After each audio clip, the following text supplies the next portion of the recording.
Bismillahirrahmanirrahim. Dear students, Assalamu alaikum. This is Yunus Khan and I am here with a new topic that is biological molecules. पहला chapter हमारा खत्म हो गया. अभी start लेते हैं सेकंड चैप्टर जिसका टाइटल है बायोलॉजिकल मॉलिक्यूल्स या बायोमॉलिक्यूल्स. तो जहाँ पे बायोलॉजिकल मॉलिक्यूल्स या बायोमॉलिक्यूल्स का ताल्लुक है, बायोमॉलिक्यूल्स, बायोलॉजिकल मॉलिक्यूल्स या बायोमॉलिक्यूल्स, बेसिकली जब हम इसको डिफाइन करते हैं तो bio means life and molecules. ये वो मॉलिक्यूल्स हैं जो लिविंग ऑर्गेनिज्म के बॉडी के अंदर पाए जाते हैं, उनको हम कहते हैं biomolecules. So these are the may be defined as the molecules found in living body. Living organism के बॉडी के अंदर जो मॉलिक्यूल्स मौजूद होते हैं उन्हें हम कहते हैं बायोमॉलिक्यूल्स. अब ये बायोमॉलिक्यूल्स जो हैं बॉडी के अंदर मुख्तलिफ किस्म के रिएक्शंस में हिस्सा लेते हैं.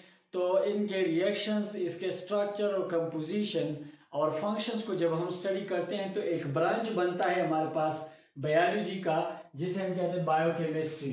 तो बायोकेमिस्ट्री यहां पे डिफाइन करते हैं.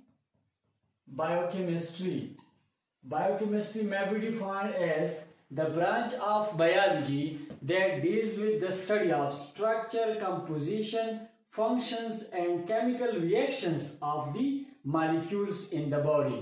तो ये कुछ इस तरह डिफाइन होगा कि this may be defined as the study of structure, composition and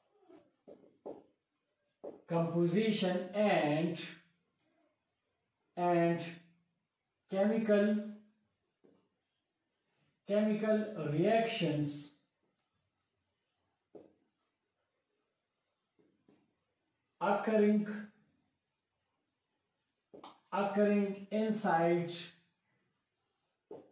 the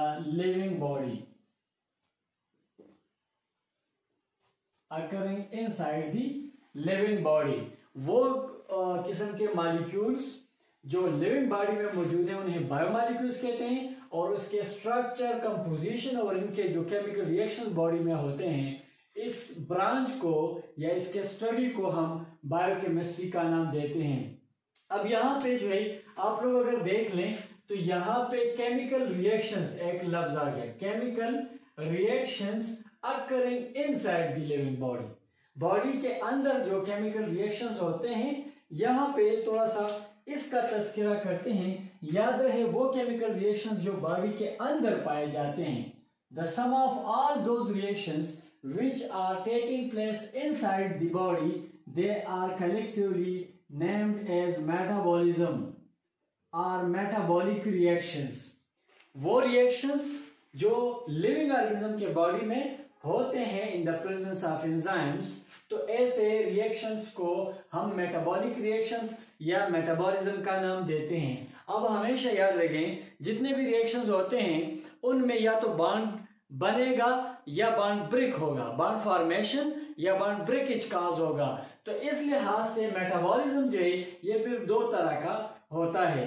एक हम नाम देते हैं anabolism, one is anabolism and the other one is catabolism.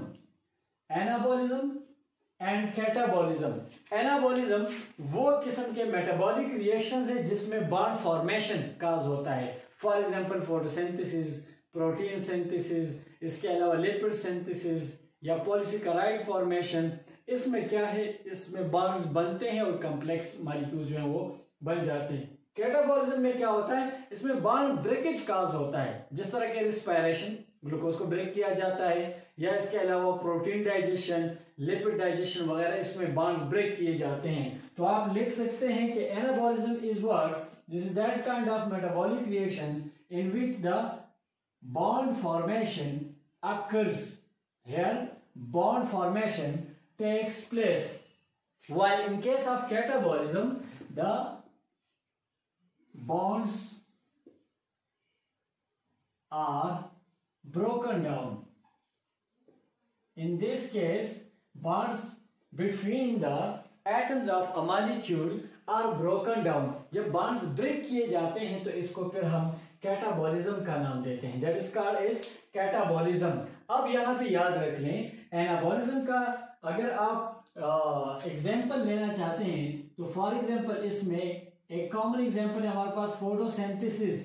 Photosynthesis में क्या होता है, बॉन्ड्स बनते हैं, कार्बन डाइऑक्साइड और वाटर रिएक्शन करते हैं, ग्लूकोज बन जाता है। Glucose is food for the living organism, specially for green plants, और यही फिर आगे जाके एनिमल्स के बॉडी में ट्रांसफर होता है। तो फोटोसिंथेसिस एनाबॉलिज्म का एक वो है। या इसके अलावा प्रोटीन सिंथेसिस, प्रोटीन सिंथेसिस, या इसके अलावा lipid synthesis, lipids synthesis. So these are different examples of anabolic reactions या anabolism. इसी तरह कैटाबॉलिज्म के एग्जाम्पल्स अगर हम ले लें तो इसके एग्जाम्पल्स में सबसे पहले आपने रिस्पायरेशन, क्योंकि रिस्पायरेशन के दौरान क्या होता है, इसके दौरान ग्लूकोज को ब्रेक किया जाता है, इसके बॉन्ड्स ब्रेक किए जाते हैं, इसको कार्बन डाइऑक्साइड और वाटर में कन्वर्ट किया जाता है और बॉन्ड्स की एनर्जी जो है वो रिलीज की जाती है, एटीपी के फॉर्म में स्टोर की जाती है, फिर बॉडी में इस्तेमाल की जाती है। कहने का मतलब मेरा ये है कि ये एक कैटाबॉलिज्म रिएक्शन है, कैटाबॉलिक रिएक्शन है, दिस इज अ कैटाबॉलिज्म।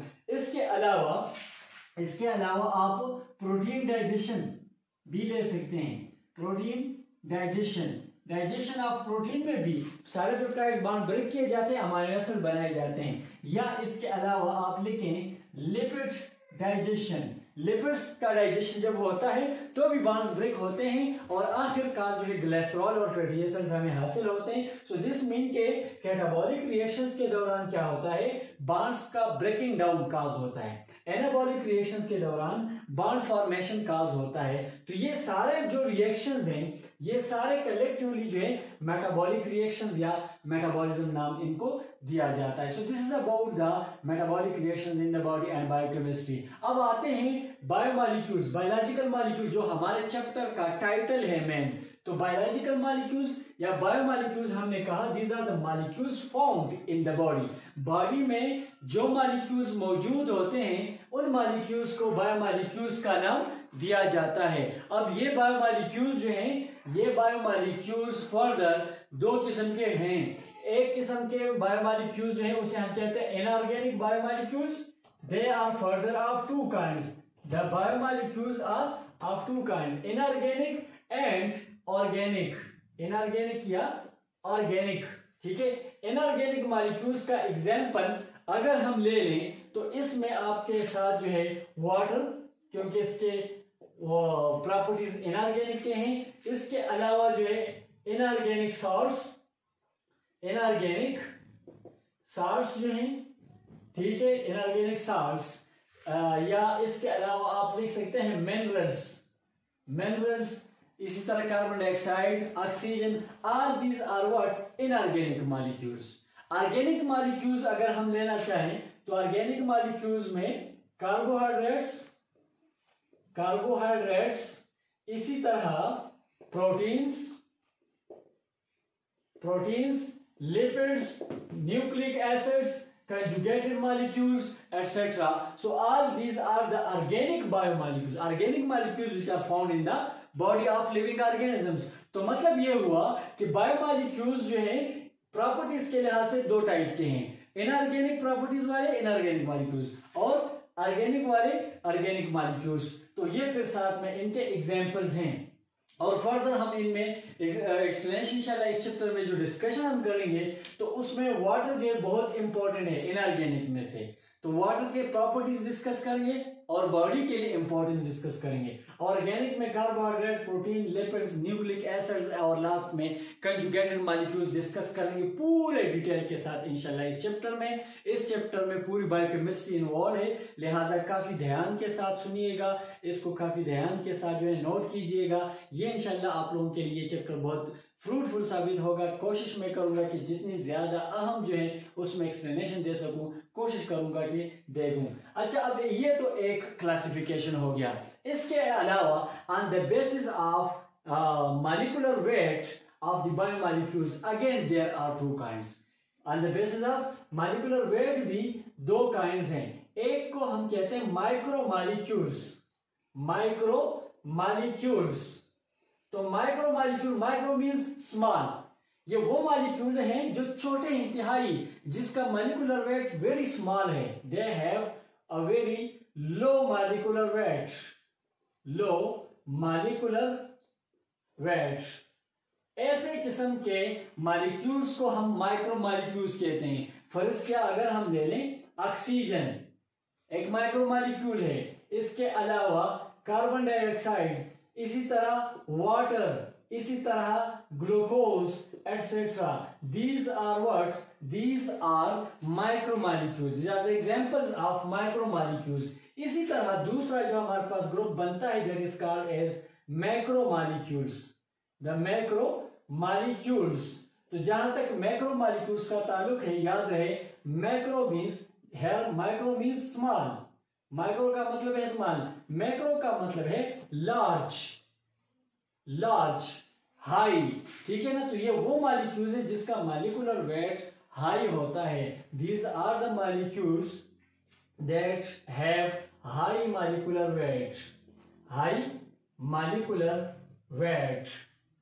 वो मॉलिक्यूल जिसका मॉलिक्यूलर वेट बहुत ज्यादा हाई हो उसको हम मैक्रो मॉलिक्यूल्स कहते हैं। यानी इसमें अगर आप एग्जांपल ले लें, फॉर एग्जांपल, तो इनमें कार्बोहाइड्रेट्स, कार्बोहाइड्रेट्स इसमें आते हैं, इसी तरह इसके अलावा लिपिड्स, लिपिड्स के अलावा प्रोटीन्स, प्रोटीन्स के अलावा nucleic acids, all these are, इसी तरह conjugated molecules etc। so all these are what, these are macromolecules, क्योंकि इनका बहुत ज्यादा हाई मॉलिक्यूलर वेट बनता है। से फॉर एग्जांपल हम अगर कार्बोहाइड्रेट्स की बात करें, कार्बोहाइड्रेट्स में हम पॉलीसेकेराइड ले लें, स्टार्च ले लें या सेलुलोज ले लें, तो या ग्लाइकोजन वगैरह, तो इसमें क्या होता है, इसमें आपके साथ हंड्रेड्स ऑफ ग्लूकोज यूनिट्स होते हैं। और एक ग्लूकोज यूनिट को अगर आप देख लें, एक ग्लूकोज यूनिट में C6H12O6, ये कोई 24 एटम्स बन रहे हैं, उसका मॉलिक्यूलर वेट निकाल तो कितना बनता है, और हंड्रेड्स में इसको फिर मल्टीप्लाई करो तो बहुत ज्यादा मॉलिक्यूलर वेट बनता है। This mean it is a macromolecule. Same is the case with lipids, proteins, nucleic acids etcetera. तो ये सारे वो मॉलिक्यूल्स हैं जिनका मॉलिक्यूलर वेट हाई है, इनको मैक्रोमोलिक्यूल्स कहते हैं। कुछ वो है जिनका मॉलिक्यूलर वेट लो है, इनको माइक्रोमोलिक्यूल्स कहते हैं। तो ये हमारे pass on the basis of molecular weight of the biomolecules और biological molecules, ये दो कैटेगरीज हमारे पास बनती हैं, माइक्रोमोलिक्यूल्स एंड मैक्रोमोलिक्यूल्स। और इस तरह ऑर्गेनिक इनऑर्गेनिक के लिहाज से ये बनते हैं inorganic molecules and organic molecules, जिनके ये एग्जांपल्स हैं। तो ये थोड़ा सा हमने स्टार्ट लिया है, सेकंड चैप्टर का एक इंट्रोडक्शन हो गया। अब इसके जो मैक्रोमोलिक्यूल्स हमारे पास, उसके रिएक्शन, कंडेंसेशन और हाइड्रोलिसिस, फिर वाटर का इंपॉर्टेंस, और ये सारे मैक्रोमोलिक्यूल्स पूरे डिटेल के साथ इंशाल्लाह इस चैप्टर में पढ़ेंगे। फिलहाल जो है ना ये काफ़ी है, स्टार्ट ले लिया हमने, आगे एक एक करके पूरा डिटेल देंगे इंशाल्लाह आप लोगों को। हमारे साथ रहिएगा, कोई भी क्वेश्चन हो कमेंट सेक्शन में पूछ लीजिएगा, मैं कोशिश करूँगा जवाब दे सकूँ। नेक्स्ट वीडियो तक इजाज़त दीजिएगा, अल्लाह हाफिज़।